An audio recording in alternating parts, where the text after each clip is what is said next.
মনে রেখেন, ভারত কখনো আপনাকে রাষ্ট্র হিসাবে মানেনি, মনে করছে সে আপনার হারানো অঙ্গ। এই অঙ্গ যে আবার জায়গা উঠছে, নিজের পরিচয় দাবি করছে, এটাই তাদের ভয়। তাই তারা হাসিনার বদলে আর একটা পুতুল সরকার আনতে চায়, যাতে বাংলাদেশ আর কখনো মাথা তুলে না দাঁড়াইতে পারে। কিন্তু ইতিহাসের চাকা ঘুরছে। আজ প্রশ্ন একটাই, আপনি কি এই চক্রান্তের বিরুদ্ধে দাঁড়াতে প্রস্তুত?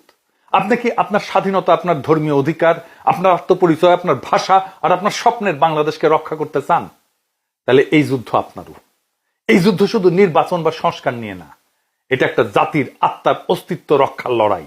আপনি যদি এই যুদ্ধে অংশ না নেন, তাহলে একদিন জেগে উঠবেন সেই রাষ্ট্রহীন, আত্মাহীন ভূখণ্ডে যার নাম একদিন ছিল বাংলাদেশ। এখনো সময় আছে, জায়গা ওঠেন, সংগঠিত হন। কারণ এইবার না পারলে আর কোনোবার আমরা পারবো না। বাংলাদেশ বাঁচলে আপনি থাকবেন, বাংলাদেশ গেলে শুধু আপনি, বাংলাদেশ গেলে আপনি শুধু নামে থাকবেন, নাগরিক থাকবেন না। এটা আপনার যুদ্ধ, এটা আপনার সময়, এটা আপনার নিয়তি রচনা করার শেষ সুযোগ। আসেন আমরা আগে যাই সেই ইস্পাত কঠিন ঐক্য গইরা, সেই ইতিহাস রচনা করতে, সেই অনিবার্য বিজয়ের পথে।